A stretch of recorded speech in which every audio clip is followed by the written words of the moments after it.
Welcome back to your sanctuary of stillness, the subconscious classroom, where the weight of the day slips quietly into shadow and history whispers softly through candlelight. We're honored to have you with us again this evening. Tonight, we step into the dusky alleys of Florence, cradle of genius, power, and peril. It is the 15th century, and you are no longer here in this world of glass and steel. You are an apprentice in the bustling workshop of a Medici commissioned master, your fingers raw with marble dust, your spirit bent beneath the expectations of a city ruled by art and by ambition. But before you grind pigment or stretch your canvas, feel free to let us know what era or story you'd like to lose yourself in next. And if, and only if, you find value in this journey through time, consider giving us a like and subscribing so we can keep navigating these shadowed corridors of the past together. Now inhale the scent of oil and stone, hear the echo of footsteps in the chapel above, and prepare yourself for the burden of Brill. Let us begin. Florence in the 15th century was a city built not just from marble and mortar but from fire. Fire in the minds of artists, the ambitions of bankers, and the politics of popes and guilds. It was the crucible of the Renaissance, glowing hot under the pressure of innovation, control, and transformation. At the heart of this cauldron stood the Medici family, the unspoken monarchs of a republic whose wealth and taste directed the flow of culture like water through aqueducts. From the outside, Florence was a sanctuary of beauty. The terracotta rooftops glowed under a Tuscan sun. The Duomo, Brunelleschi's miraculous dome, loomed as a divine eye over the city, surveying a civilization claiming to balance humanism and faith. Yet within the twisting, narrow alleys, there was also tension. Florence breathed ambition, and with it came rivalry, suspicion, and danger. Art was not luxury, it was weaponry. The Medici understood this better than anyone. Their commissions were not simply acts of patronage, but instruments of influence. Every Madonna with their likeness, every David carved with exaggerated virtue, was a political statement. Artists, especially those hoping to rise from obscurity, knew they were not just creating, they were serving, appeasing, surviving. Workshops hummed with discipline and danger. The apprenticeship system, governed by guilds, consumed boys as young as 12. Bound by contracts, they served masters for years, mixing pigments, preparing canvases, fetching water, grinding minerals, heating glue, and learning by watching. Days were long. Evenings were spent cleaning brushes or copying. Master sketches by candlelight. Errors were not tolerated. A spilled pot of expensive pigment might cost more than a month's wage. Apprentices learned humility before they learned art. The guilds ruled with iron certainty. The Arte dei Medici e Speziali and the Arte dei Maestri di Pietra e Legname oversaw the materials, practices, and even the themes of work. Tools had to be approved. Panels had to be seasoned properly. Sacred commissions needed church approval. Artists who violated the codes risked everything. Fines, loss of license, or worse, blacklisting. To be blacklisted in Florence was social death, an exile without leaving the city. And yet, within this rigidity, sparks flew. In the shadows, apprentices tested boundaries. They painted mythological nudes when no one was looking.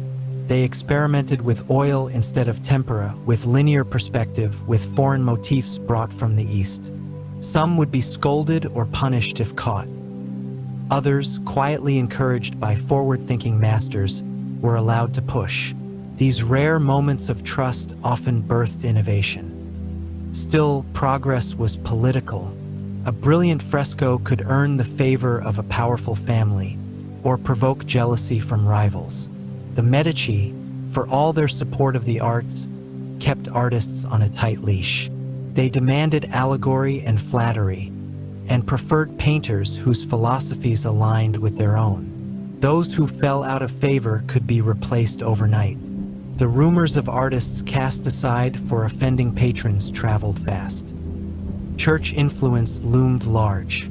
Painters had to navigate a labyrinth of theological doctrine. Even the placement of a saint's hand could be questioned. Were the eyes too seductive? Was the drapery too transparent? The specter of heresy lingered. One misstep, one too pagan figure, and the artist might face not only the wrath of clients but ecclesiastical courts. Florence was a theater, and every artist, apprentice, and craftsman played a part. Studios called bottega were spaces of intense discipline. Masters were not always kind. Some were cruel, others paternal, but all demanded precision. The day began before the sun rose. Apprentices lit fires, softened animal glue, primed wood panels, and polished marble. They watched their masters meet with wealthy clients and silently observed the theater of negotiation. Even a request for a minor alteration in a sketch could cost days of work. As the Medici gained influence in the papacy, Florentine artists found their works traveling to Rome and beyond. Their reputations swelled along with the pressure. To paint for a Medici-sponsored church was to step into a spotlight that could ignite or incinerate. A miscalculated face, an underwhelming composition, or a theological ambiguity could spell disaster. Yet Florence was not solely danger. It was also the flowering of new ideas. Neoplatonism found its way into ateliers. Discussions of virtue, the soul, and divine beauty threaded through artist gatherings like smoke. Books once locked in monasteries now passed hand to hand. Translations of Plato and Aristotle found their way onto studio benches, smudged with paint and plaster. Perspective, linear, aerial, mathematical, changed how walls were seen. A wall was no longer a boundary, but a window. A fresco was not a decoration, but an illusion. Apprentices labored over vanishing points as much as they did over halos. Geometry became gospel, but knowledge had a cost. The more artists innovated, the more they separated from the safe, traditional subjects. The church began to frown. Sermons turned darker. Savonarola's voice grew louder. He called the Renaissance a golden calf, an idol of vanities. He warned of wrath. Painters began covering exposed flesh with modest robes. Mythology gave way to martyrdom. Carnival season neared. Florence became masked, chaotic. The streets filled with joy and whispers. A painting might be praised in the morning and condemned by dusk. One artist's Venus was quietly removed. Another's secular portrait found itself slashed by an angry passerby. Still, in small private corners of Florence, creation continued. Some painted secretly, some wrote, others dreamed of Venice, where patrons demanded brilliance but allowed more freedom. Rome was riskier, filled with Medici politics, but promised riches and fame. For now, the apprentices endured. In silence, they worked, they learned, they sketched muscle and bone. They copied Giotto and Masaccio. They dreamed of mastering light like Fra Angelico, of being called to Rome by the Pope, of rising from pigment grinder to name etched in history. Florence remembered genius, but it forgot labor. And so, beneath the burnished surface of Renaissance glory, behind every canvas and chapel, were nameless hands, bruised, blistered, but never idle. Dawn returns to Florence like a whisper wrapped in stone. The city, worn smooth by footsteps of ambition and ashes of brilliance, has rested only in name. The bell sounds again, and the streets awaken with a little less innocence, a little more weight. Work resumes in the atelier not as a continuation of yesterday, but as a trial reborn. Apprentices wake with tight limbs, spines curled from sleeping on the floor. Their palms are bruised, backs sore, and yet they move, not because they must, but because to stop is to be forgotten. Florence, after all, remembers only the finished masterpiece, not the pain it took to paint it. The guild inspector arrives. He wears blue, the color of regulation. His presence turns the room colder than the autumn breeze leaking through the shutters. He measures pigment weights. He checks the records of commissions. He asks about the origin of a certain brush. Its bristles are too fine, its handle foreign. A violation? Perhaps. A fine? Possibly. A warning? Always. The guild protects, but it also extracts. Membership comes with rigid duty. No unsanctioned tools. No unapproved techniques. A journeyman cannot use an apprentice's labor for personal work. The rules are written in Latin and enforced in silver. Artists who violate them might be fined, exiled, or worse, blacklisted, cut off from the flow of patrons that keep food on the table and paint on the walls. The system is ancient and self-sustaining. A boy may enter the workshop at 12 and never see true freedom again until his beard is white. The guild marks him, ranks him, binds him. Still some rebel, quietly, in secret. Beneath floorboards and behind stacked canvases, apprentices experiment. They mix sap with oil to create deeper glazes. They crush glass into pigment. They sketch figures not from saints, but real people, market women, beggars, lovers, forbidden subjects, but real ones. Florence, while brilliant by candlelight, is sharper in shadow. Evening hours bring other secrets. The master's studio, left in solemn silence, is briefly lit again. A senior apprentice creeps back in to copy an unfinished sketch by moonlight. Not to steal, just to learn. His movements are cautious, reverent. He mimics the arc of line, the distribution of weight, the geometry of the background. Geometry is everything now. Brunelleschi's principles of perspective revolutionized the craft. Walls must recede. Light must fall in consistent angles. The viewer must believe. Art is no longer spiritual alone. It is mathematical. The illusion of depth requires labor, understanding, and constant trial. A poorly aligned vanishing point can undo a year's effort. Work bleeds into philosophy. Plato is read in back rooms. Aristotle debated over wine. The Medici's libraries, once open only to clergy, now welcome scholars, artists, and dreamers. Books flow into Florence from Constantinople. The collapse of the Byzantine world fuels a fire in the West.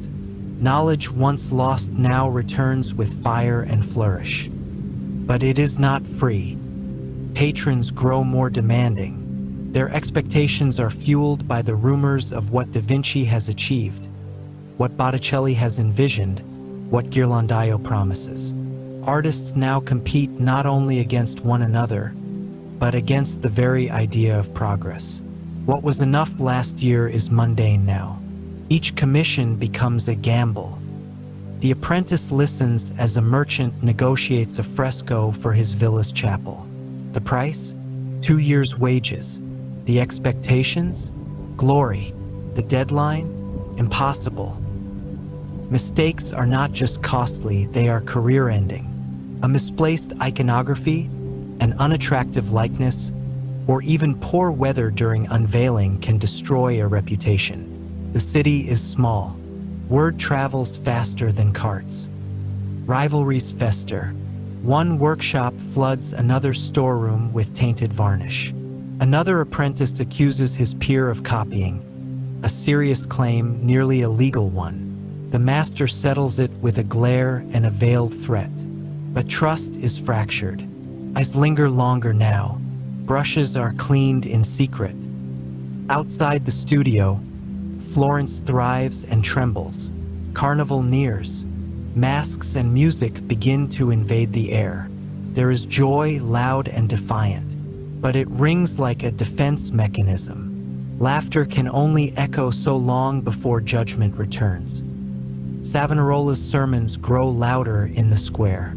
He speaks of hellfire and vanities, of paintings as sin, of women painted too beautifully, of idols worshipped through oil and canvas.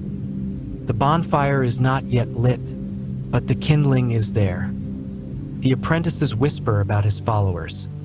Young men dressed in white, patrolling the streets, tearing veils from women, burning mirrors. They claim Florence must return to God, that art must kneel or be destroyed. The tension splits the workshop in two. Some feel shame. Perhaps they have painted too indulgently. Others feel rage. What is art if not divine in itself? The master, who once spoke freely about ancient myths and pagan muses, grows quieter. He hides his sketches of Venus. He paints more Madonna and child than before. Clients demand them. Safety lies in scripture. The city bends, but it does not break. At dusk, an apprentice sneaks into Santa Maria Novella. He stares at Masaccio's frescoes, the Trinity, the Expulsion. He counts the bricks in the barrel vault. He studies how shadows fall. He imagines himself painting a wall that high, that sacred. Outside, a group of youths taunt a beggar. One throws a rock. Another calls it sport. The apprentice does nothing. He cannot risk intervention. That too is Florence, a city of marble and malice. Back at the workshop, sleep comes slowly. One apprentice lies awake, fingers twitching with remembered motion. Another scribbles in a hidden notebook, ideas he cannot speak aloud. Another dreams of Rome, of leaving, escaping, becoming something more. The bell tolls again. Another day awaits. The furnace will be lit, the pigment mixed, the panel primed. And somewhere beneath the dust and repetition, the Renaissance moves forward, not on the backs of its geniuses alone, but on the bruised hands of those who never stopped working. Florence did not sleep, it simmered. Even in the dead of night, when oil lamps flickered in silence and alley cats stalked in the dark, the city seemed to breathe, tense and thoughtful. Somewhere, ink dried on parchment under the flickering lamplight of a Medici scribe. In the corner of a dimly lit chapel, the wax of a votive candle gave out, and a shadow lengthened across the painted faces of angels. The mornings were no softer. With each sunrise came the jarring toll of bells. Church bells, work bells, bells to summon council or warn of riot.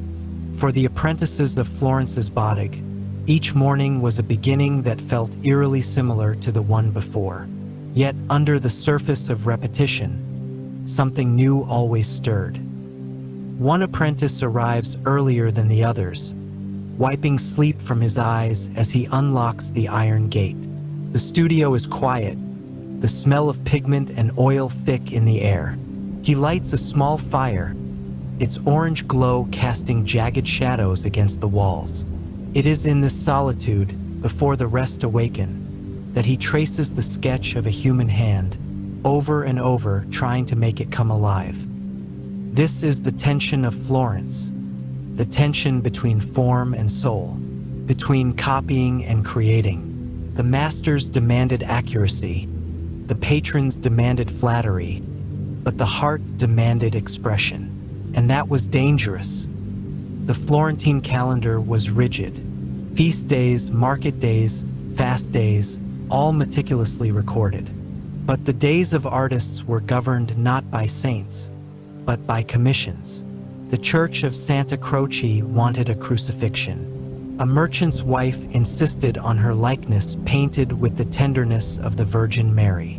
A visiting noble from Milan demanded something grander than Florence had ever seen. And still the apprentices painted. Ground pigment, mixed eggs, sifted charcoal, applied gesso, reapplied it when it cracked. Life was a process of layering gesso, color, glazes until an image emerged. And yet, Even as the image emerged, their own lives felt obscured, reduced to the silent, nameless hands that helped others create glory. Some apprentices dreamed aloud, others never spoke.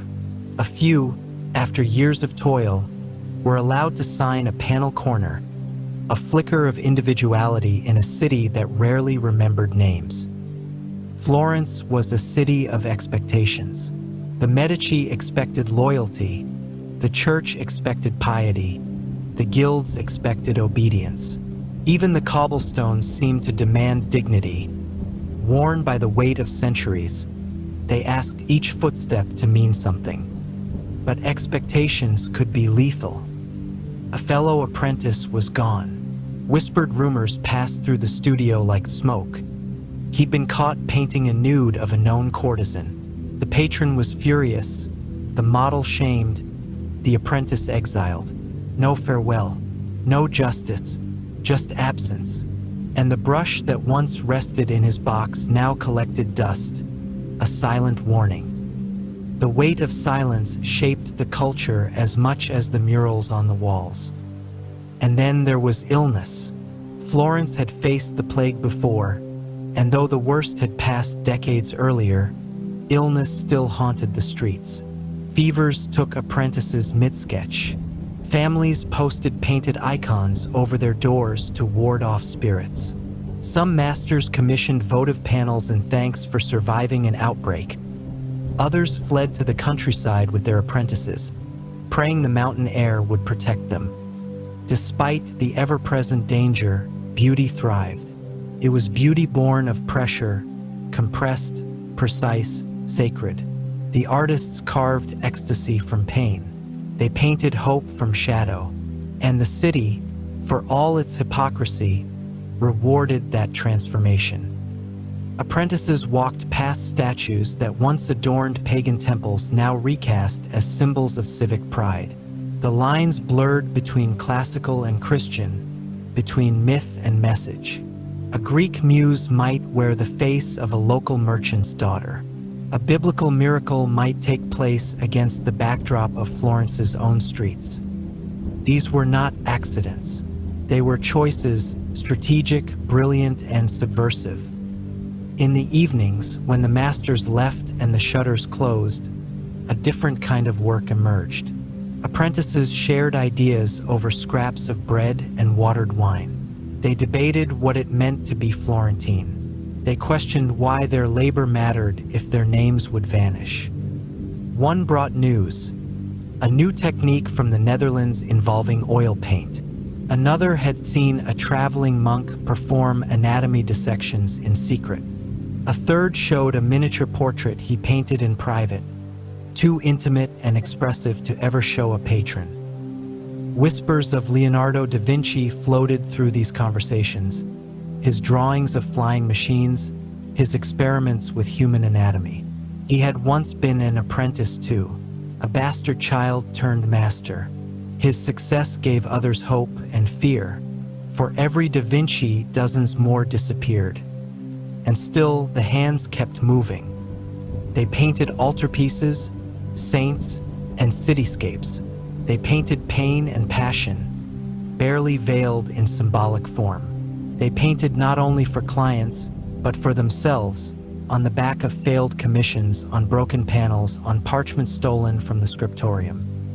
It was in these hidden works that the soul of Renaissance Florence truly lived, not in the public masterpieces, but in the private sketches, in the careful curve of a jawline, the imperfect outline of a shoulder, the honest sadness in the eyes of an unnamed subject. These pieces would never be unveiled in chapels or hung in palazzos, but they were real, and for the apprentices they were salvation. Because Florence devoured those who didn't adapt. It burned the slow, it forgot the timid, and so the apprentices endured, not because they were certain of success, but because to stop was to vanish. One evening, the studio fell silent as the master unveiled a new commission, a last judgment scene for a cathedral altar. The scale was monumental, the detail expected, excruciating. Every muscle had to flex correctly. Every expression had to evoke salvation or doom. The apprentices stood motionless, their stomachs tightening. This would be their burden too. Dozens of figures, endless days of labor, and no guarantee of recognition. But somewhere deep within them, they felt a flicker of pride. This was the kind of work that could echo through time. Maybe their names would not be remembered, but their brushstrokes might.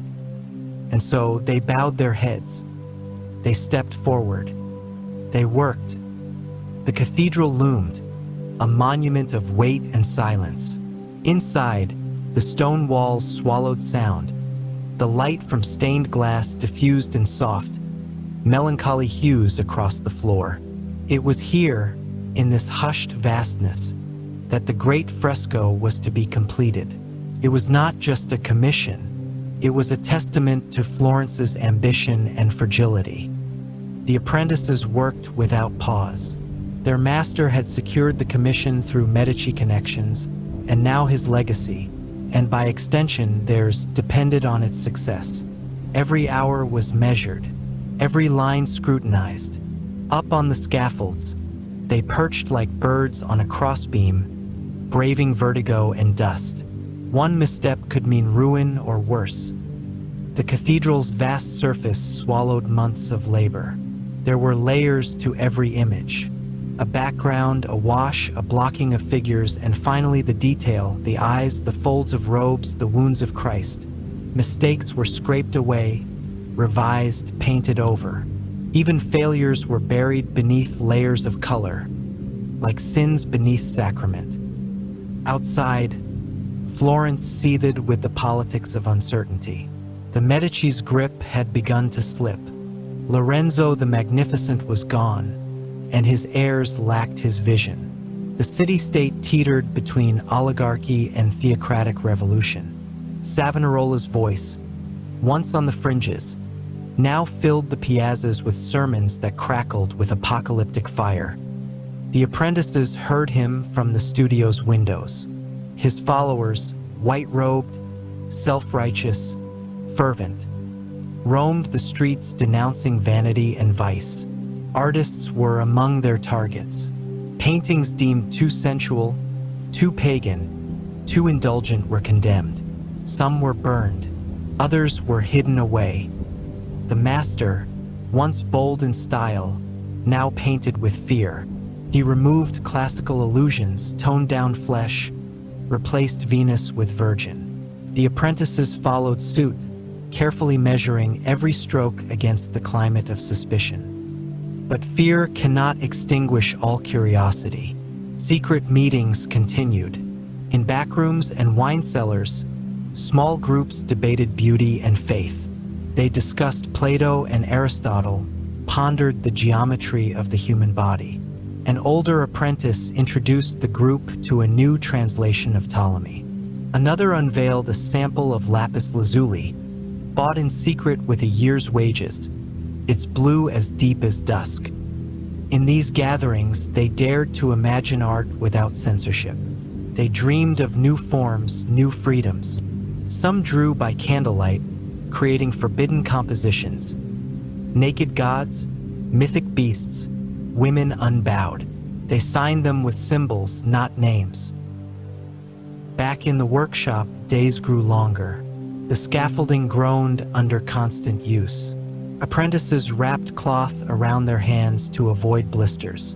Their eyes ached from focus, their lungs blackened with dust and pigment. Yet they pressed on. A completed fresco could mean elevation, a signature, an invitation to Rome or Milan. Then illness came. A fever swept through the city. It was not the plague of old, but it moved with similar dread. One apprentice coughed blood into a rag and vanished the next day. The workshop grew quieter. Brushes moved slower, yet no one stopped. Death was no excuse for delay. In those days, beauty felt cruel. The fresco neared its climax.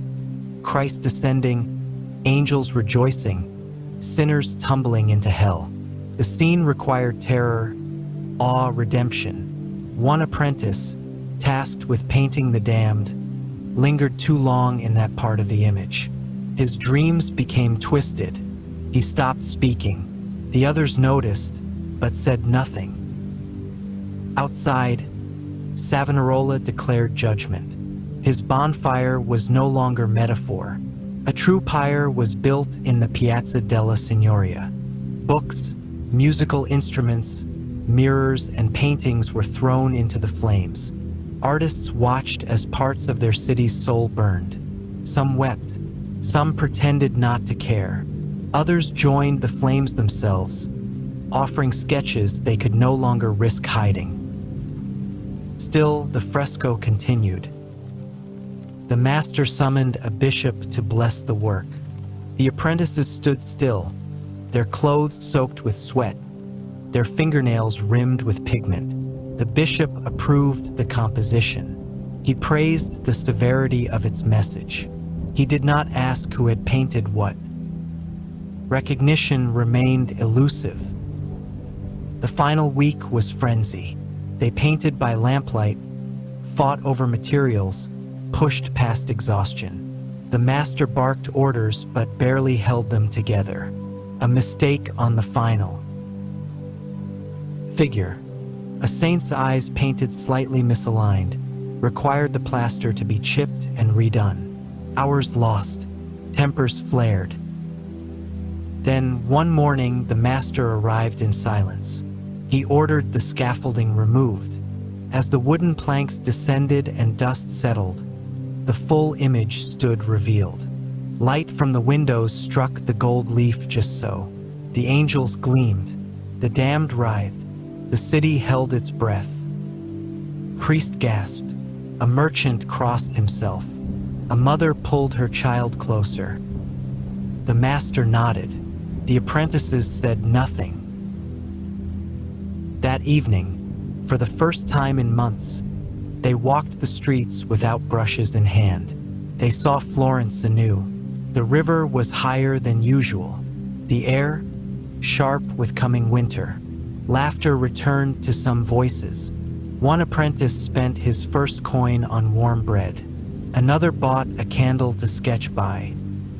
They had made something eternal. And yet there would be no credit.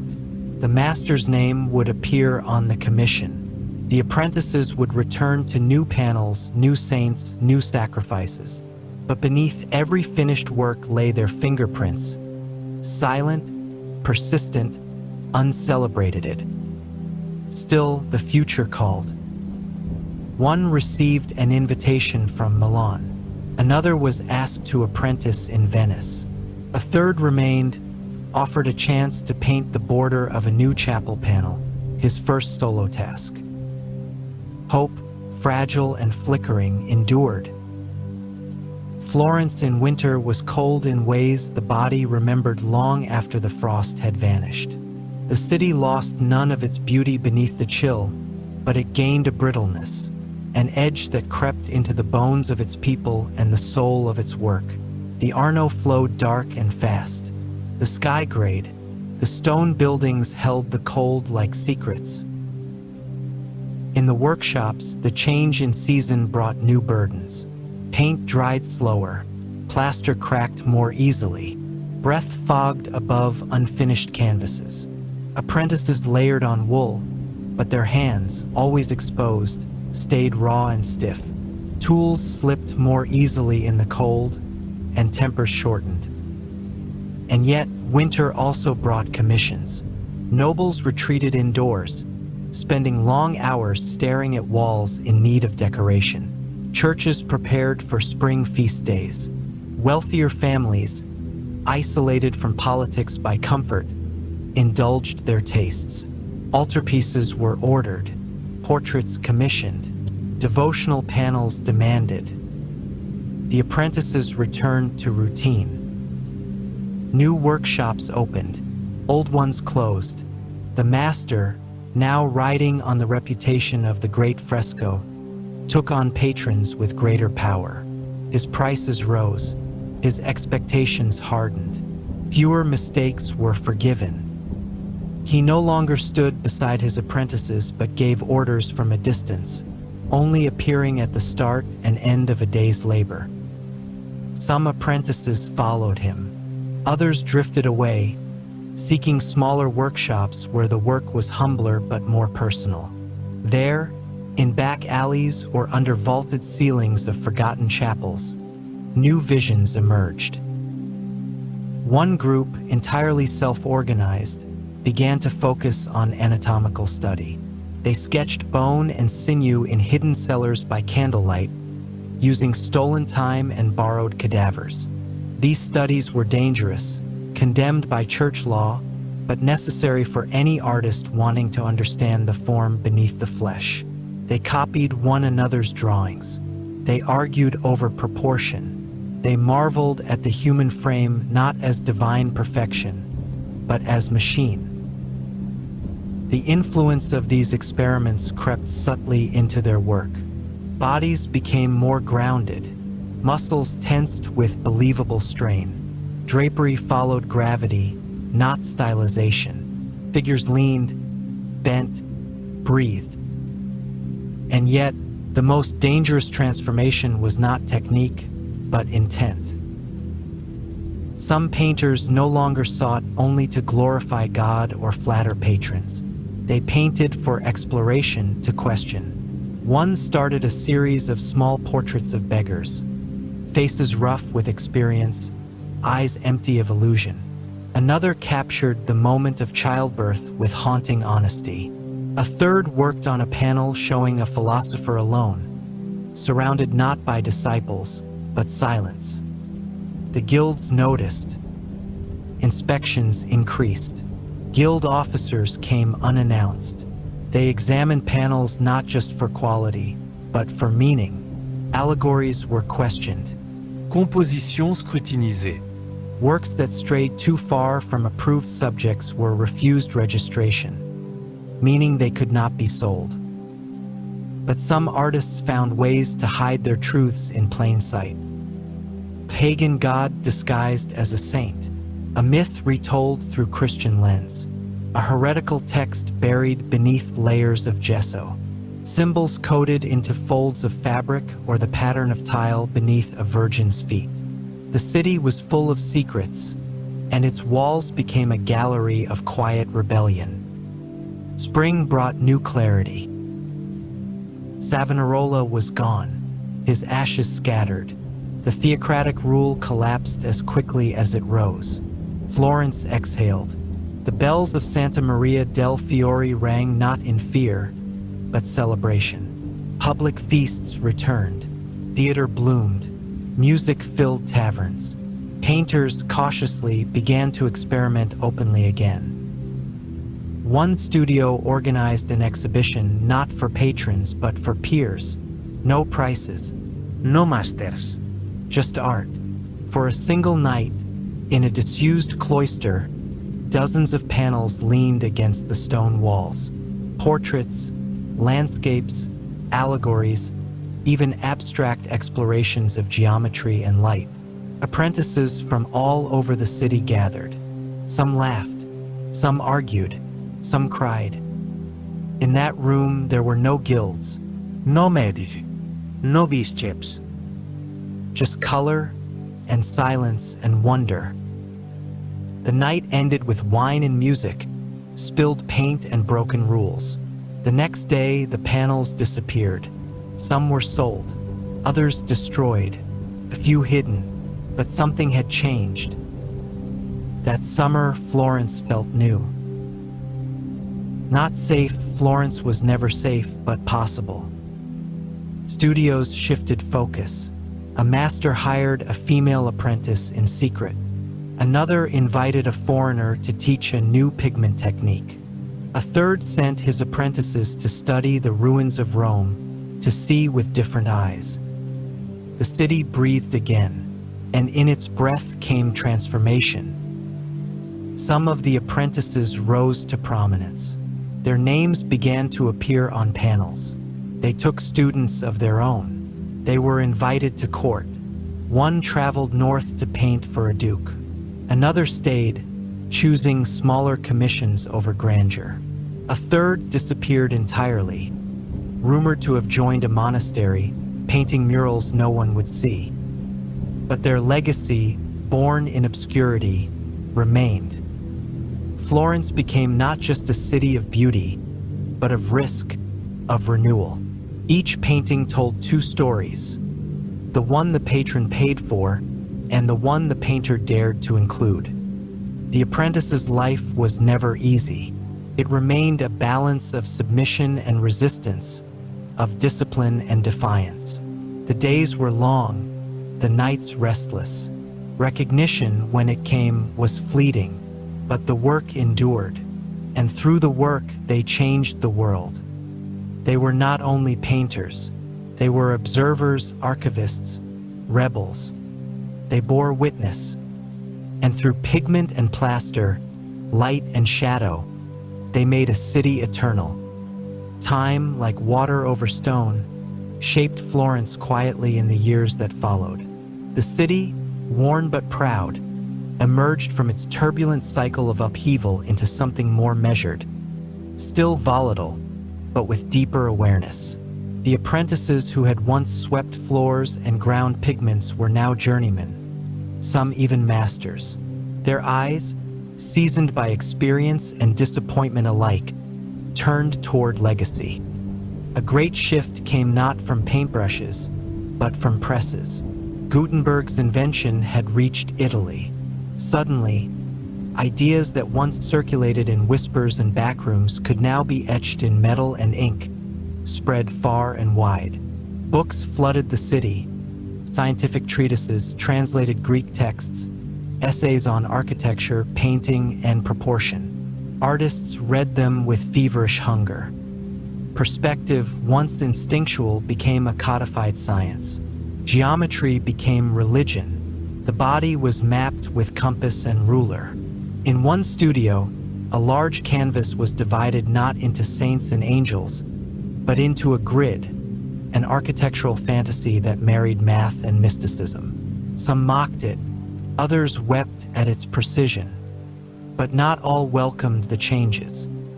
The old masters, those raised in the medieval style, resisted. They saw in these new forms a coldness, a loss of spirituality. They missed the asymmetry, the symbolic abstraction, the divine mystery.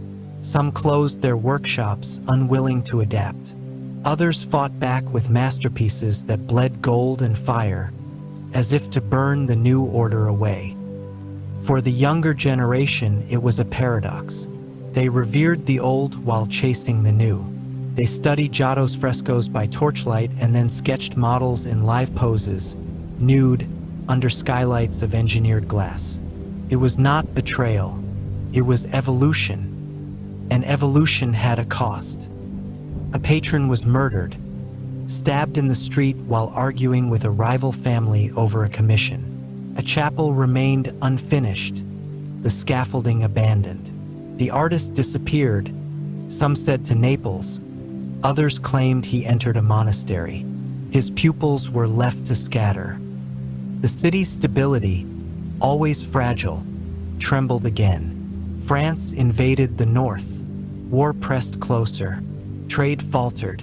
Workshops saw fewer commissions. Guilds laid off craftsmen. Apprenticeship contracts grew rare. Some artists turned to forgery, others to mercenary work, decorating standards and armor instead of walls. But the need for beauty never died. In a courtyard near Santa Croce, a widow paid 2 apprentices to paint a scene of the Virgin in her private chapel, not because she could afford it, but because her husband had died during a feast, choking on bread. She believed only a holy image could restore grace to their home. They painted not for money, but for meaning. Elsewhere, a small brotherhood of painters began recording daily life in Florence. Markets, baptisms, executions, weddings. Their panels became time capsules, vivid and brutal. They captured not ideals, but truths. They were criticized by clergy for their lack of piety. But the people recognized themselves in those works, for once art was theirs. In the hills above the city, a wealthy scholar began building a villa not for warfare or display, but for discussion. He filled its rooms with philosophers, poets, and painters. Over months, they debated politics, form, light, language. An apprentice who once swept pigment off a floor now argued the ethics of realism with men 10 years his senior. He spoke not from arrogance, but clarity earned through years of silence. As spring returned, Florence showed its scars: patched walls, boarded shops, silent towers, but also its resilience. Painters emerged from shadow with works unlike anything seen before. A Madonna leaning into shadow, a crucifixion at dusk, a cityscape that looked more dream than map. And amid it all, the apprentices kept working. They still mixed pigment until their wrists ached, still swept floors, still argued over gesso consistency. But now they dreamed aloud. They shared books. They criticized their masters. They painted things not yet understood. Because Florence, eternal and fractured, asked more of them than skill. It asked for vision, and they gave it. In the months that followed, whispers of invention trickled down from the north. Leonardo, once an apprentice like the rest, now worked in Milan, painting with a hand so precise it bordered on divine. Stories told of flying machines, dissections, mirrors reflecting infinity. His notebooks passed from workshop to workshop, each page a puzzle. Some apprentices tried to imitate his diagrams. Others dismissed them as folly, but all were affected. Meanwhile, in Florence, architecture pushed forward. Brunelleschi's dome had already changed the skyline, but now engineers and artists alike sought harmony between line and mass. Sculptors turned to stone not just to immortalize saints, but to express motion. One workshop set out to carve a figure caught mid-stride, every muscle tense. It was unfinished, but legend said even in marble, it breathed. Philosophy and mathematics spilled into art. Painters argued the golden ratio as fiercely as theology. Light was not just illumination, it was structure. Windows were redesigned to cast shadows exactly right at certain hours. An entire panel was conceived around the interplay between sunrise and surface. It was calculated, deliberate, alive. Yet as ideas soared, the ground below still cracked. Famine returned in pockets. Food prices rose. Patrons grew fickle. One winter, workshops sold sketches just to buy oil. Tools were shared. Panels were reused. Still, work continued. And in this crucible, art expanded. One day, a small panel appeared in the window of a forgotten chapel. No one commissioned it. No one signed it. But it showed a mother and child, ordinary, not divine, surrounded by laundry, bread, and a dog curled asleep. It was simple. It was human. People gathered to see it. In that quiet scene, Florence recognized itself. The city of Florence, though steeped in centuries of struggle, still found ways to reinvent itself. After war and plague, after feast and famine, after tyrants and saints and scholars had each shaped it in their time, it stood scarred but stunning, fragile but unbowed. And now a new spirit gathered. The next generation of artists came of age in the aftermath. They had grown up in the shadow of great works and great suffering, and carried both in equal measure. Unlike those before them, they had not merely inherited the Renaissance. They had been born into its reality, and that reality was as burdened with contradictions as it was with brilliance. In workshops, students trained under the weight of names that filled cathedrals. Masters were no longer just skilled craftsmen, they were legends. Apprentices learned not just to stretch canvas or grind pigment, but to emulate the divine. Every brushstroke felt judged not just by a patron or a priest, but by history itself. But even as reverence grew, so too did rebellion. New minds questioned the old boundaries. Why must beauty serve power? Why must myth replace truth? Why must genius belong only to the noble, the rich, the ordained? Some artists began to depict the world not as it should be, but as it was. Crumbling stone, aging faces, children crying in the shadow of churches. They captured toil, they captured decay, and in doing so, they revealed the quiet heroism of the ordinary. It was a risk. Florence, even in its freedom, had its limits. The guilds still enforced codes. The church still burned heretics. Patrons still wanted their names enshrined in gold. But this new generation found subtle ways to subvert. In the halo of a saint, they hid the face of a beggar. In a biblical flood, they rendered the Arno's banks. In the folds of a robe, they wove the wrinkles of their own mother's hands. One such painter, anonymous in the records, left behind a single panel, meant to depict the martyrdom of a saint. But what emerged instead was a figure refusing the flames, gaze defiant, surrounded not by tormentors but by books, tools, broken chains. Caused a stir. Some called it dangerous. Others called it miraculous. No one ever claimed authorship. The piece vanished after one night, but the whispers it started never faded. Meanwhile, Florence expanded not in size but in scope. New schools of thought emerged, blending art with science, architecture with music, philosophy with politics. The Medici returned to favor, bringing with them a vision that Florence could be not just a city of art, but the center of a civilized world. The Palazzo Vecchio became not only a seat of government, but a gallery of civic pride. Walls once reserved for crests and icons now bore scenes of civic virtue, allegories of justice, liberty, balance. Artists, once confined to cathedrals and palazzos, now shaped the public vision of what Florence meant. In the foundries, bronze was poured into forms never seen before, bodies not only divine but dynamic. David stood poised not in reverence, but readiness. The city's soul had grown bolder. Even its gods looked human now. And yet, for all the grandeur, life on the streets remained hard. Cobblers stitched through the night by candlelight. Bread prices fluctuated with the wind. Laborers gathered before dawn to fight for day work. Disease came and went like seasons, and through it all, artists recorded.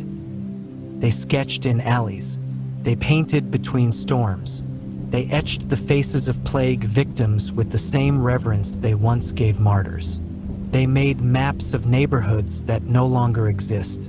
They turned the everyday into legacy. And within that, a quiet revolution took hold. A woman, born the daughter of a textile merchant, began copying her brother's drawings in secret. When he fell ill, she took over his work. Her line was different, softer, but precise. Her colors richer. A patron noticed. She was offered a commission unofficially. She completed it in silence. Only later did they learn it was her hand, not his. Another apprentice, previously expelled from a guild, founded a small studio with other outcasts, illegitimates, orphans, foreigners. They trained each other. They pooled resources. They survived on small commissions and bold risks. Their work, at first dismissed, began to change the city's understanding of beauty. A philosopher gave lectures on symmetry while a painter sat in the back row, taking notes, not on the words, but on the speaker's gestures, his silhouette in light.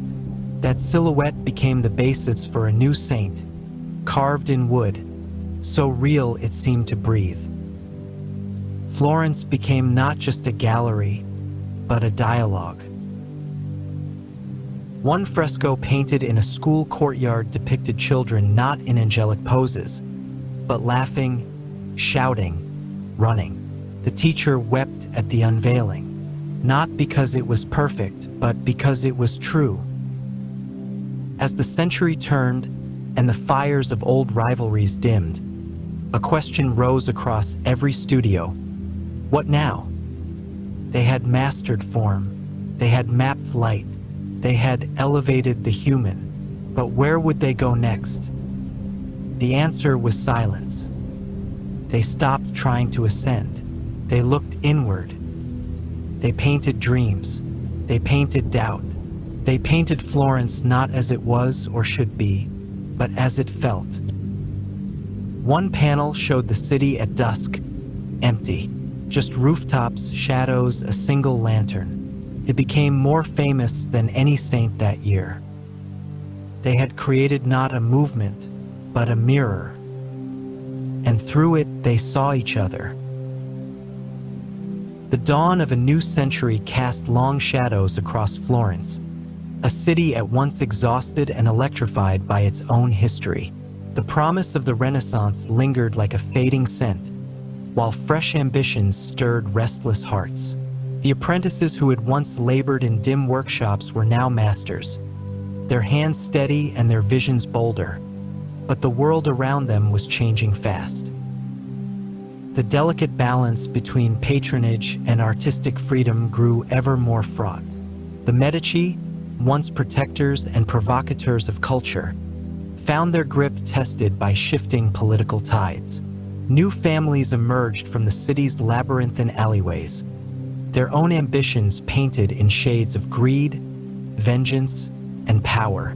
The guilds, long the gatekeepers of craft and commerce, tightened their rules, clinging to tradition even as the city's spirit screamed for transformation. Art itself began to evolve beyond static beauty and divine iconography. Painters and sculptors embraced complexity, layering allegory and satire, mixing the sacred with the profane. Murals depicted merciless realities, the greed of bankers, the brutality of mercenaries, the piety of hypocrites. Some works whispered rebellion, others shouted indictment. The streets of Florence became galleries of dissent, though most eyes turned away from the harsh truths. Meanwhile, the workshops were crucibles of invention and despair. The toll of endless hours, the constant threat of illness, the weight of economic instability. These forged apprentices into hardened artisans, yet also pushed some to breaking. A careless slip with a chisel could shatter a marble block, wasting months of effort and straining fragile finances. The mixing of lead-based pigments sent invisible poisons through lungs and veins. Mistakes were punished with harsh words, or worse, loss of favor. Yet amid the shadows, light persisted. The pursuit of knowledge flourished. Inspired by the revival of classical texts, artists studied anatomy in secret, dissecting cadavers to understand the curve of muscle and bone. Mathematics and geometry merged with philosophy and poetry, forming new languages of expression. Instruments filled studios, compasses, plumb lines, astrolabes, tools of precision that hinted at the possibility of mastery over nature itself. A new generation of thinkers questioned the very foundation of faith and reason. The seeds of humanism, once sown cautiously, now blossomed with wild intensity. The city buzzed with debates. Did mankind hold dominion over the divine, or were they forever subject to mystery? Could the soul be measured, weighed, understood? Artists sought to capture not just form, but essence, the fleeting breath of life, the flicker of emotion, the burden of conscience. Public life mirrored this tension. Markets overflowed with exotic goods and the chatter of merchants from distant lands. Yet many Florentines still lived in poverty, their struggles invisible beneath the opulent facades of palazzos. Disease outbreaks reminded the city of mortality's grip. Funerals wound through narrow streets as reminders that beauty and decay danced forever entwined. Amid these contrasts, apprentices learned resilience. They rose early, carried heavy loads of stone and pigment, worked beneath the relentless Tuscan sun, and endured the relentless critiques of masters who themselves bore scars of sacrifice. Their dreams of glory mingled with nightmares of failure. They were trapped between the desire to create and the demands of survival. Some found solace in the spiritual. Churches offered sanctuary, not just for prayers, but for commissions that could secure a livelihood. The frescoes and altarpieces they painted were prayers rendered in color, pleas for protection against the chaos beyond the cloisters.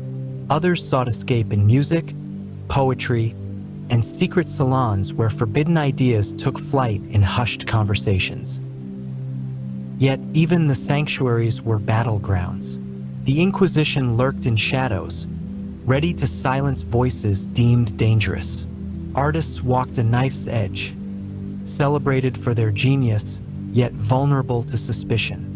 A single phrase, a veiled symbol, a curious expression could lead to ruin. Creativity was freedom, but also risk.